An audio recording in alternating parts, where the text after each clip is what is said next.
atas nama Wihara Budayana Dharma Royal Buddha Dharma Royal beserta umat semua mengadakan pengembangan rasa cinta kasih dan kasih sayang kepada semua makhluk hidup. Oleh sebab itu kita nyatakan dengan pelepasan fatwa satwa hidup supaya kembali kepada habitatnya. Dan kita akan membacakan pertama adalah Wandana tapi lengkap ya. Mari kita bersama-sama.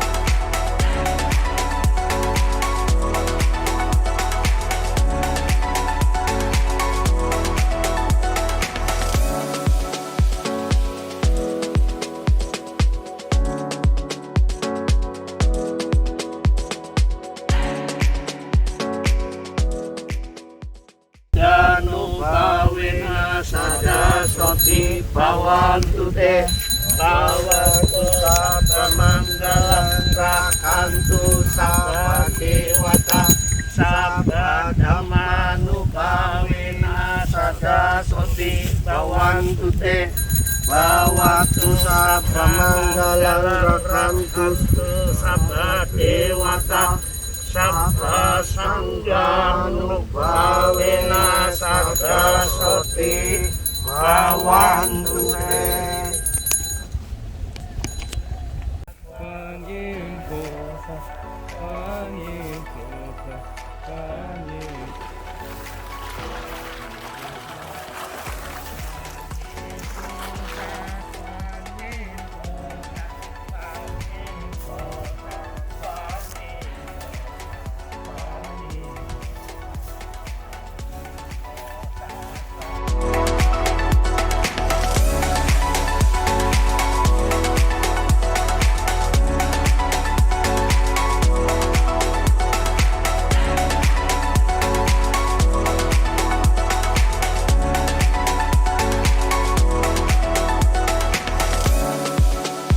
Baik teman-teman, saudara-saudara mas sekalian, pada hari ini kita akan melakukan kebaktian yang spesial karena sambil untuk merayakan ulang tahun Sangha Agung Indonesia yang ke-62.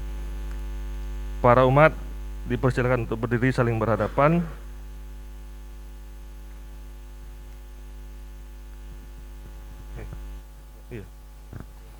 Menyanyikan kata pendupaan.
Buddha membabarkan dharma yang telah beliau Bisa duduk. ketemukan.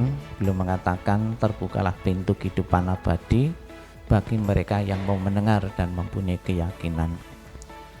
Terimalah salam di dalam dharma. Namo Sang Yang Adi Budaya, Namo Buddhaya.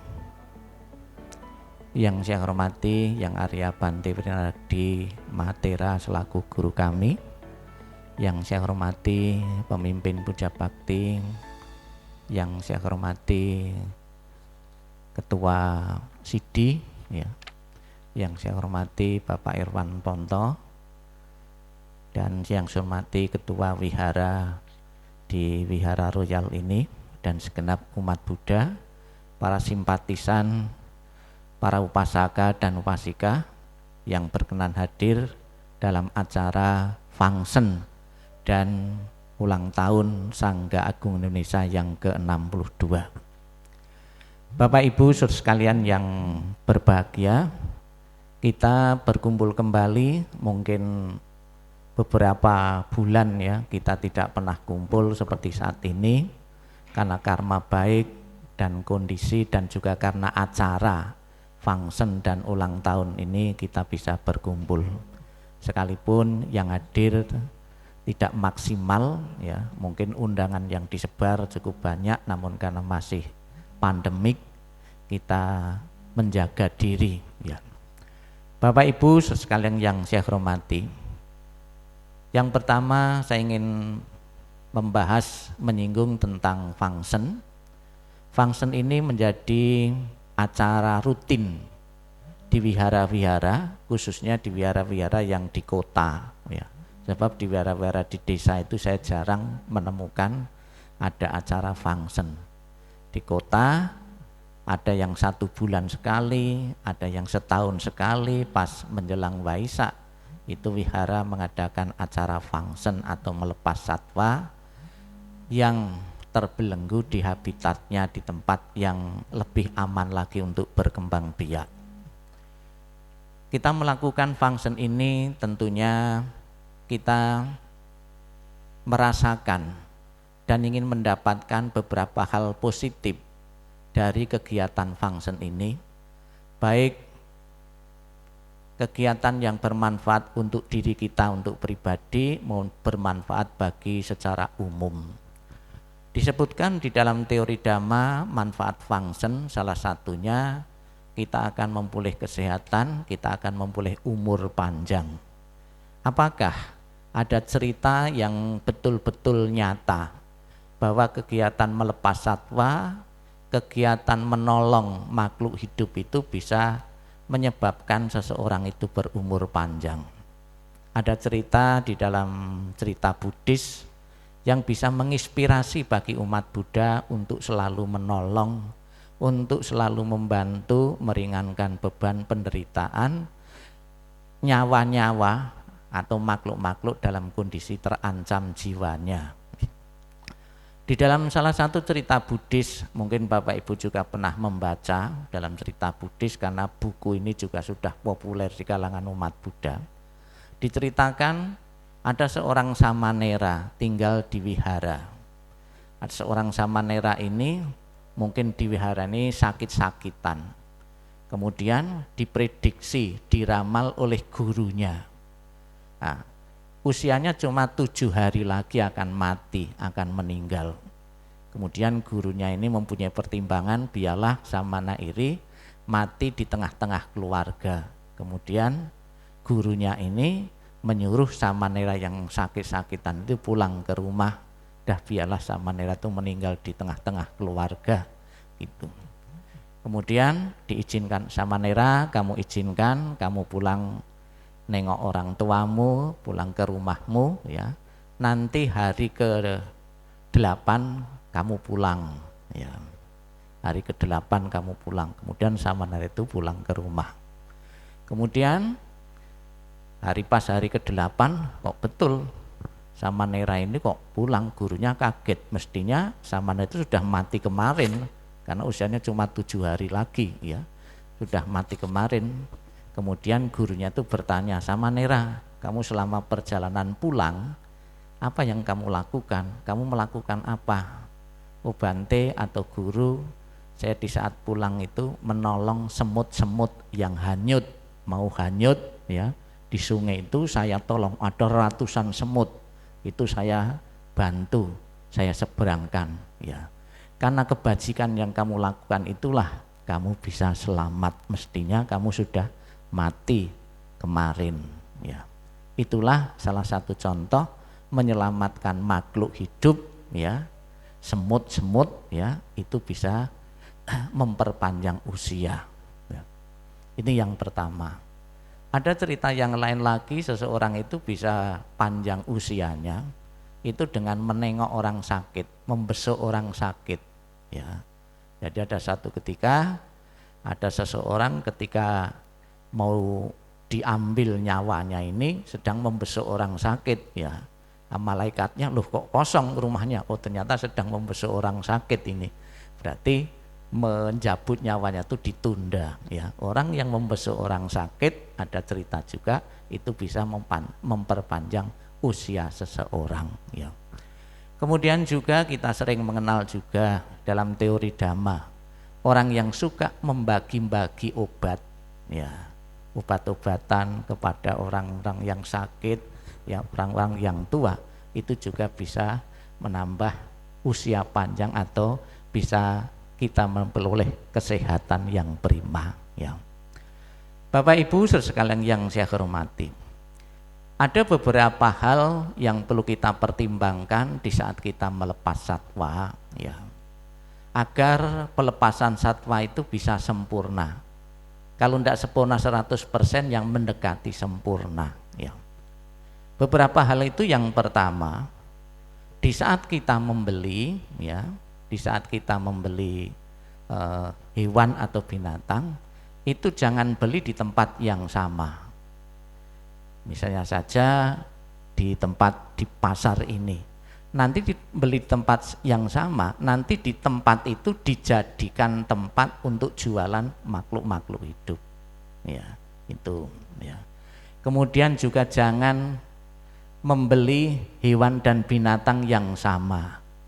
Misalnya saja setiap saya jual burung kok laku, burung gereja misalnya, ini juga akan menciptakan orang mencari burung gereja untuk dijual belikan. Padahal tidak sedikit burung-burung gereja yang ditangkap oleh pedagang-pedagang itu mati sebelum kita lepaskan karena terkungkung, karena itu banyaknya berjubel di wadah itu. Kemudian lagi, hendaknya di saat kita membeli itu menawar harga.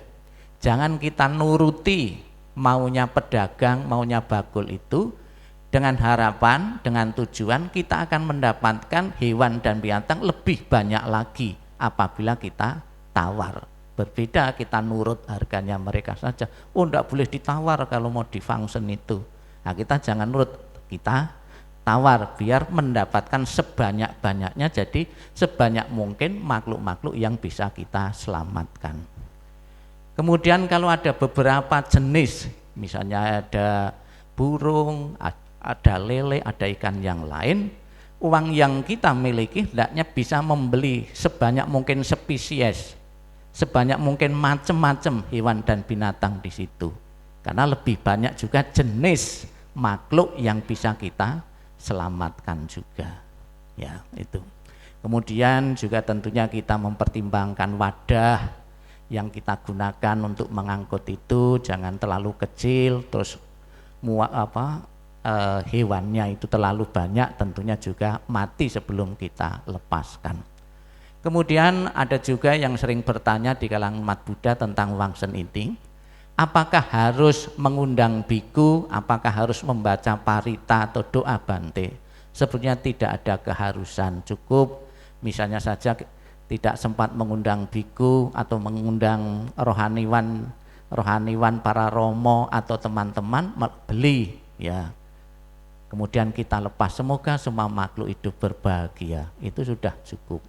Apakah function harus kita pakai hewan dan binatang membeli? Sebenarnya tidak harus. Kita datang ke sungai misalnya saja, kita menabur pelet ya, memberi makan ya ikan-ikan yang di kolam, yang di sungai, itu juga sudah membantu kelangsungan hidup mereka untuk berkembang, ya.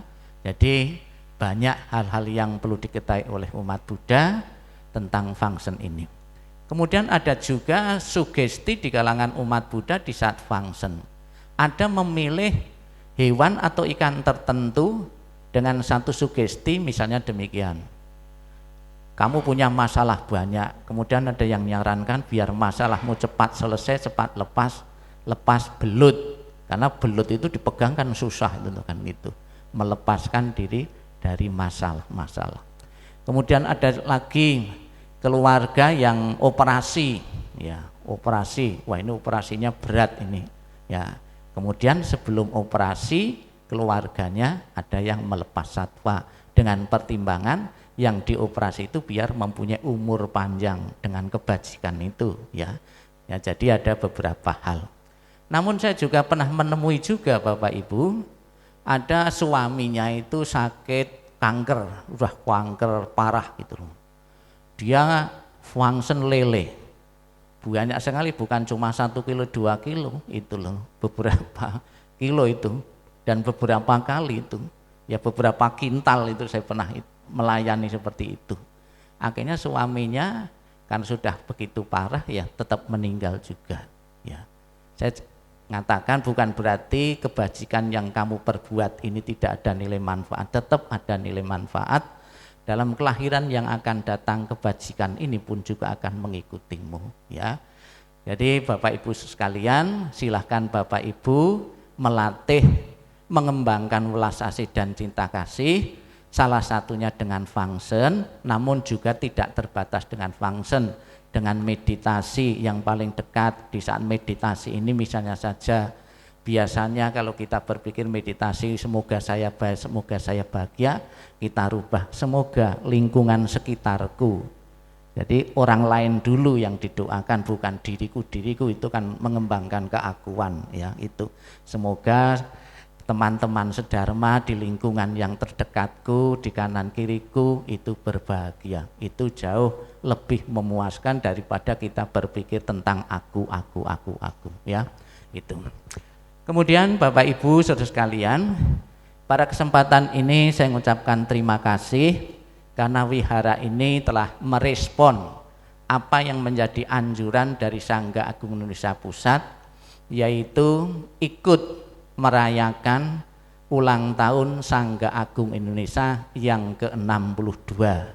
Semestinya sudah minggu yang lalu, ya, minggu yang lalu memang beberapa wihara itu saya WA untuk ikut merayakan ulang tahun Sangga Agung yang 62. Tujuannya apa?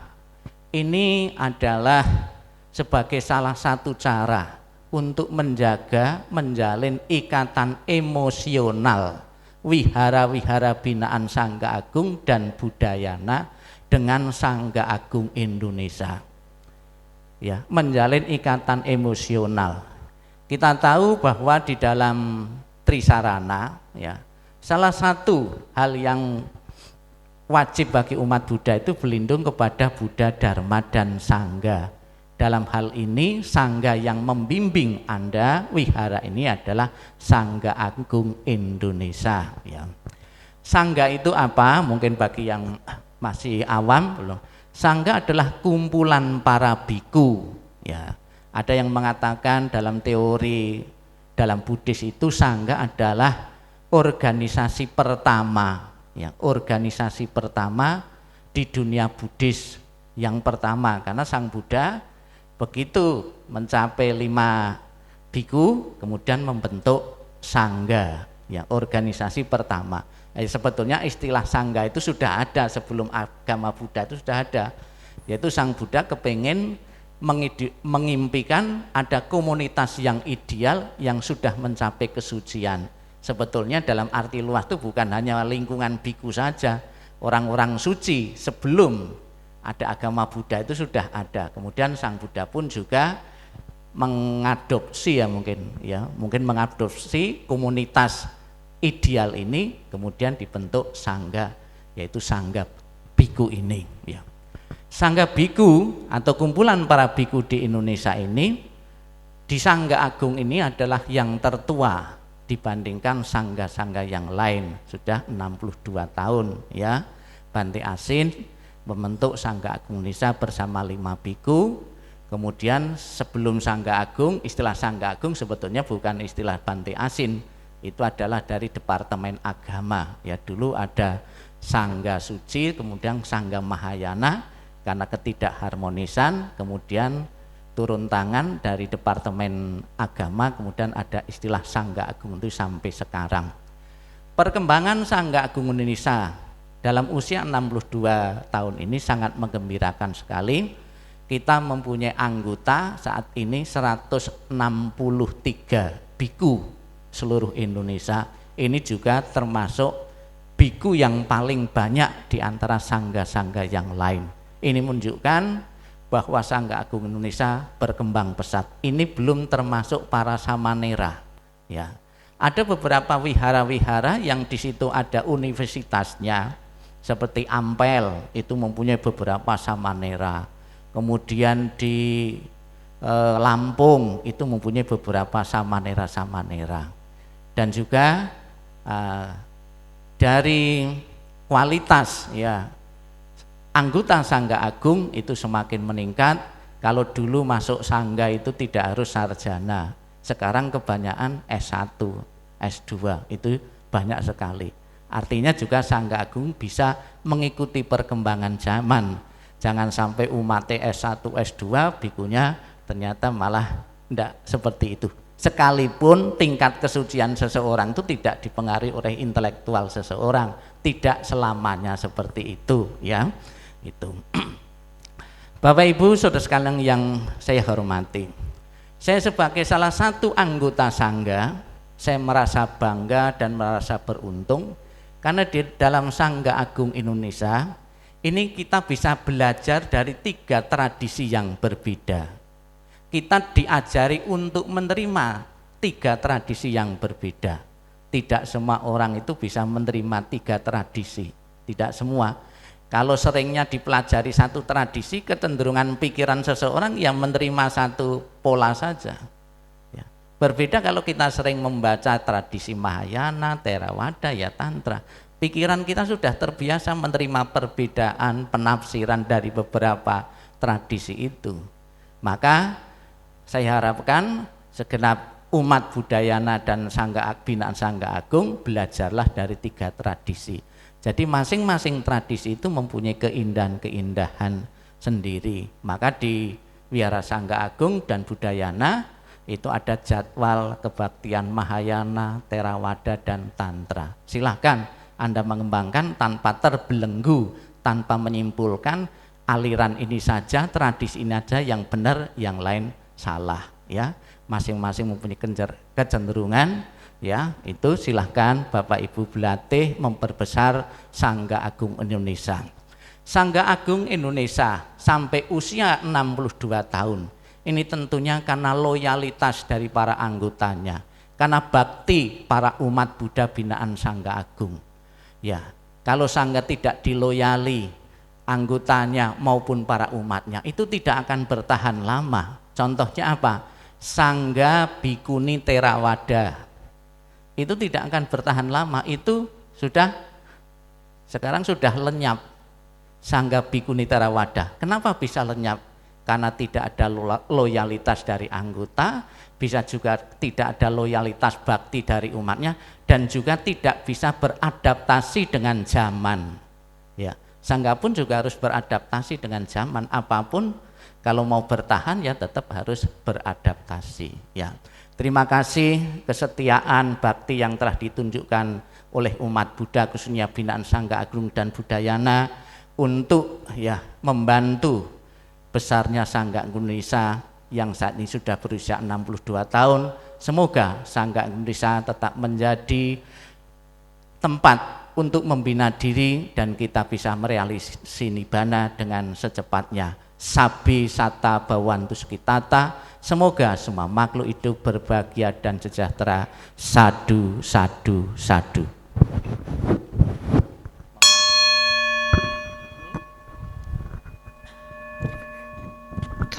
Namo Sang Hyang Adi Budaya, Namo Buddhaya. Berbahagialah kita pada pagi hari ini dapat berkumpul bersama-sama dengan melaksanakan dua acara. Yang pertama function, mengembangkan rasa cinta kasih dan kasih sayang universal yang ada dalam diri kita dengan mewujudkan melepaskan satwa hidup. Yang kedua adalah acara tumpengan memperingati hari ulang tahun Sangga Agung yang ke-62 tahun. Tadi saudara-saudara sekalian sudah mendengar penjelasan dari Ketua Wilayah 5 Sangga Agung Indonesia yang Arya Bante Nyana Dharma Maitri Mahatera, di mana fungsi dari Sangga Agung itu adalah ada 3 sangga. Sangga Theravada, Sangga Mahayana, Sangga Tantrayana. Dan kita bisa melihat jubah masing-masing. Saudara-saudara, Sangga Agung dibantu oleh Majelis Budayana Indonesia atau KBI dengan tujuan apa? Membantu Sangga untuk mengembangkan Buddha Dharma di Indonesia. Mengapa kita pakai Budayana? Banyak umat Buddha yang belum mengerti. Artinya Budayana adalah jalan menuju kebudayaan. Dan tidak hanya satu saja jalan ini. Ya toh? Kamu mau ke Surabaya naik bis silahkan. Mau naik pesawat silahkan. Mau naik kereta api silakan. Yang penting adalah tujuannya sampai di seberang, saudara-saudara. Sang Buddha selalu mengatakan, apapun yang kita lakukan, apapun yang kita rencanakan, silahkan.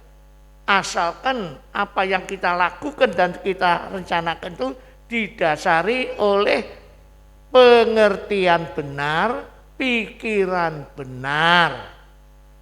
Ya. Jadi Budayana itu Sangga Agung bisa adopsi semua, silahkan. Kamu masih senang tradisi, silahkan. Kamu masih senang budaya, silahkan. Asalkan pelaksanaannya jangan menyimpang daripada Buddha Dharma ajaran Sang Buddha. Ya toh? Yang tradisi masih percaya orang tua kalau meninggal tidak dikasih rumah, di sana keleleran nggak punya rumah. Ya toh? Loh, daripada kamu pikiran karena dilarang, stres, mimpi ndak, ya sudah laksanakan aja nggak apa-apa. Nah, cuma jangan mempunyai pengertian, wah kalau nggak punya rumah sana nggak kirim, nanti sana keleleran. Nah, kita bisa pakai otak, pikiran kita yang logika. Dunia ini berapa bangsa? Kalau yang punya rumah hanya Chinese saja, yang lainnya nggak punya rumah, apa nggak ditumpangi rumah kita? Coba sekarang kita lihat kenyataannya aja. Toko kita Malioboro itu, coba depannya dikasih kaki 5, sehingga toko nggak laku. Karena apa? Karena nggak ada larangan. Oh, kamu buka di depannya toko baju, nggak boleh jualan baju, nggak ada. Jadi akhirnya lebih murah daripada di toko, karena toko kena pajak, bayar pegawai, banyak listrik, bayar AC-nya. Lah, kaki 5 nggak kena pajak, nggak kena sewa toko, nggak kena apa-apa, lebih murah, nggak laku. Tapi kita sudah bayar pajak terus dengan pemerintah. Nah, coba, itu aja kita nggak bisa larang. Nah, kalau di sana itu rumah papa kita ditempati orang-orang yang nggak punya rumah, masa dilarang? Masa isa? Ya malah papa kita digebuki, diusir dari situ. Nah, itu logika, ya, karena agama Buddha itu agama perbuatan, agama yang berdasarkan logika, bukan hanya percaya saja. Maka Sang Buddha, pasiku, datanglah, saksikanlah, buktikanlah alamilah. Kalau benar ikuti, tidak benar tinggalin loh. Saudara, tidak boleh asal percaya, ya. Mahatera Wirinadi memberikan pengarahan begini, kita pakai, kita renungkan. Pulang mau tidur direnungkan apa yang Bante Wir katakan tadi. Kalau masuk logika dan benar berdasarkan Buddha Dharma, ikuti. Kalau tidak, sampingkan aja, nggak usah didengar. Tidak salah, ya, tidak harus diikuti. Sang Buddha sendiri sudah mengatakan kok, mengajarkan kok. Kalau benar ikuti, tidak benar tinggalin. Nah, jangan percaya apa katanya orang banyak. Nah, tetapi kita sedang menentukan, ya. Oleh sebab itu, di dalam umur 62 tahun ini sudah setengah baya ke atas. Pemikirannya sudah lebih jauh, ya, pengalamannya juga sudah banyak. Tapi di dalam reformasi ini sekarang, waduh, minta regenerasi, wah, ya, semua dipegang yang muda-muda, yang tua dipinggirkan. Umat Buddha tidak boleh punya pemikiran itu, ya.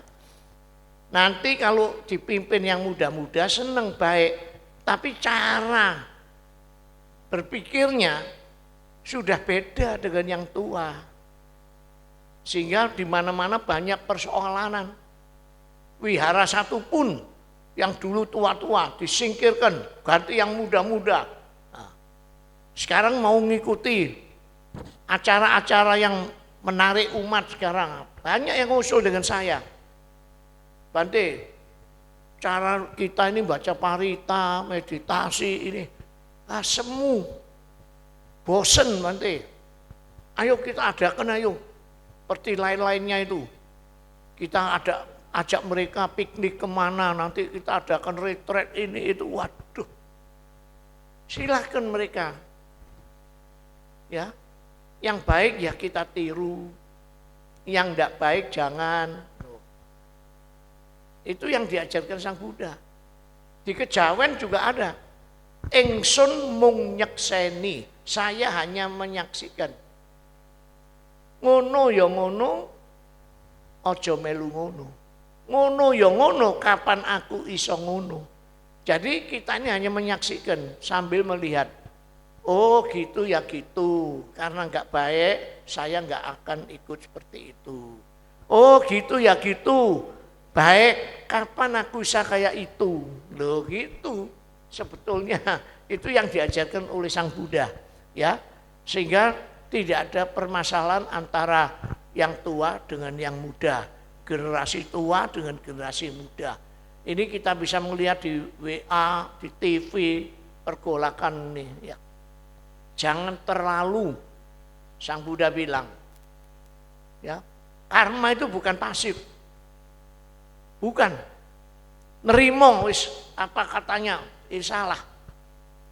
Harus berusaha. Kalau kita sudah berusaha sampai titiknya tetap terjadi, Buddha bilang, ya terimalah karmamu. Nah, ya tapi harus berusaha. Banyak wah sudah karmanya kok biarin aja, karmanya biar. Loh, itu bukan ajaran Buddha.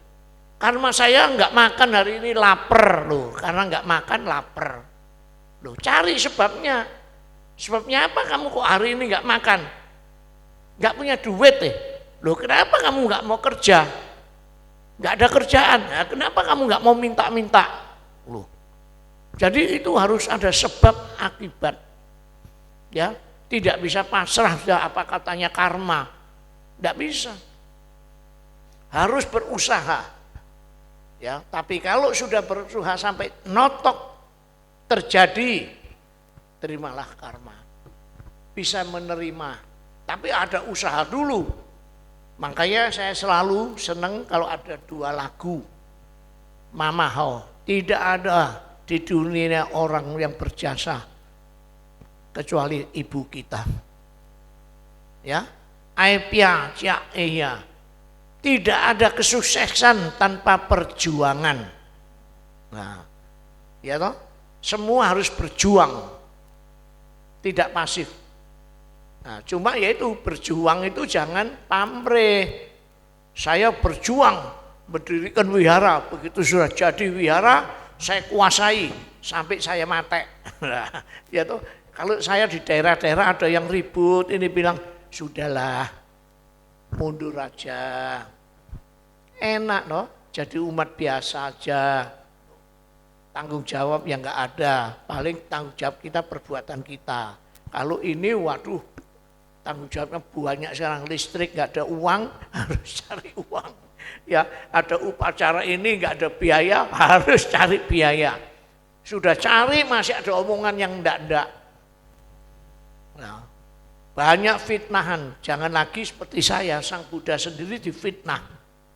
Nah, tapi apa Sang Buddha bilang? Ya bayar utang, Omi Tohut, itu aja sudah. Jadi nggak usah sakit hati, nggak usah frustrasi, nggak usah kecewa. Kita cukup jalani aja, ya.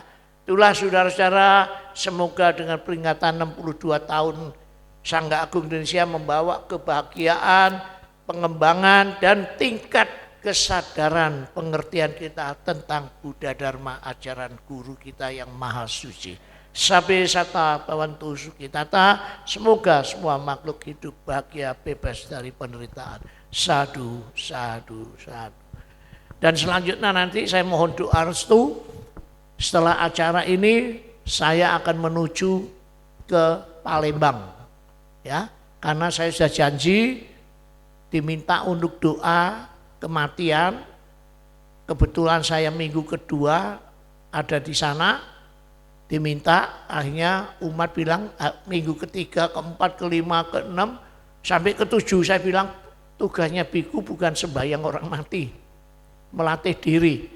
Yang penting nanti 49 hari itu yang penting sebetulnya, pembebasan, peralihan. Saya akan hadir, jadi menepati ucapan saya akan hadir. Kebetulan 49 harinya jatuh tanggal 11 Februari, nah, padahal Imleknya 12, tapi saya tetap datang, ya. Sudah banyak mengingatkan, Bante sudah usia, hati-hati, ini ya hati-hati, maksud mau enggak hati-hati. Tapi kalau terjadi mau apa? Ya, seperti saya pulang dari sana itu juga pernah kejadian 2 bulan yang lalu, selip mobilnya, Fortuner saya sampai sekarang di bengkel belum selesai. Ya sudah terima, tidak usah nyesel, tidak usah kecewa, ya udah apa yang akan terjadi pasti terjadi. Nah, itulah saudara-saudara, mohon doa restu, semoga saya bisa kembali di Surabaya dengan keadaan sehat dan bahagia. Terima kasih. Kita akan membacakan Parita Etawata. Kita akan melimpahkan jasa salah satunya kepada Saudara Sugiono Chen Sewe yang sekarang sedang sakit, ya. Semoga beliau mendapatkan pengobatan yang terbaik. Etawata. Marilah kita melimpahkan jasa kebajikan yang telah kita peroleh kepada semua makhluk dengan membacakan Parita Etawata. Etawata caamehi sambatang punya sampadang sabe dewa anumodantu sabba sampati sidia. Etawata caamehi sambatang punya sampadang sabe buta anumodantu sabba sampati sidia. Etawata caamehi sambatang punya sampadang sabe sata anumodantu sabba sampati sidia. Eka Sata Jabu Mata Dewa Naga Mahidika Punyang Tang Anumoditwa Cirang Rakhantu Loka Santi Akasata Jabu Mata Dewa Naga Mahidika Punyang Tang Anumoditwa Cirang Rakhantu Indonesia Idang wonatinang hontu sukita hontu natayo Idang wonatinang hontu sukita hontu natayo Idang wonatinang hontu sukita hontu natayo Dewa wasatu kalena sasa sampati hotu ce Pitong bawantu longko ce Raja bawantu damiko Akasata cabu mata Dewa naga mahidika Punang tang anumoditwa Cirang rakhantu. Ulang tahun Sangha Agung Indonesia yang ke-62. Akasata cabu mata Dewa naga mahidika Punang tang anumoditwa Cirang rakhantu. Vihara Budayana Royal.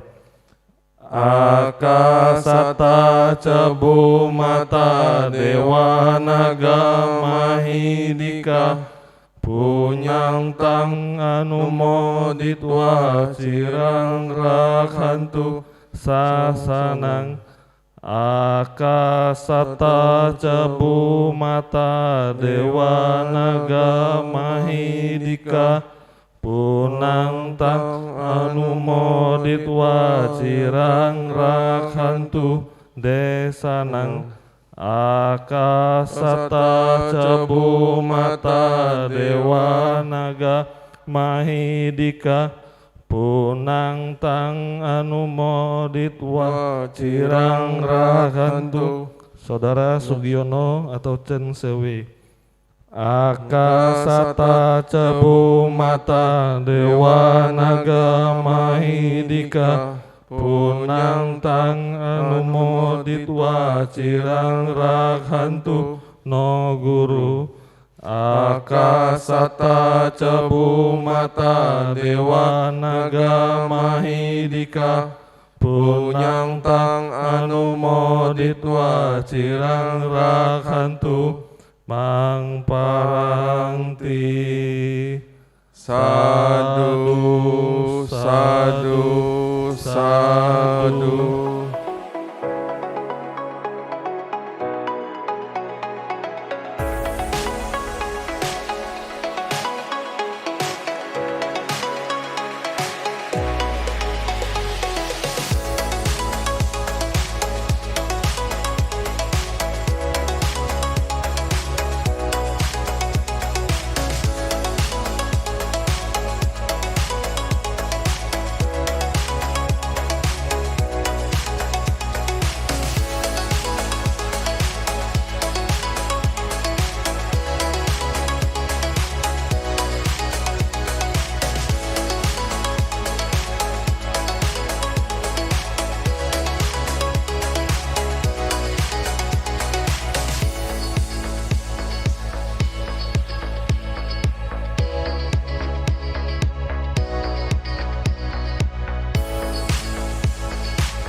Boleh saja.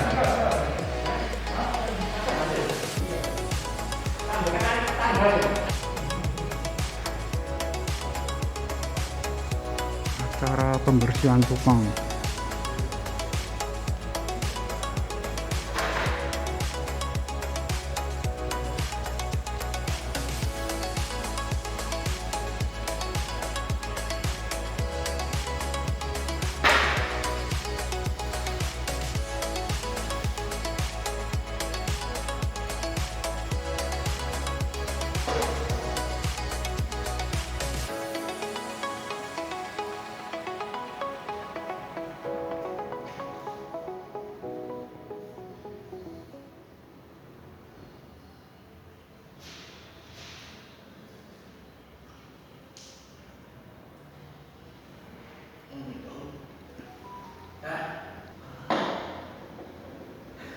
Turun naik ke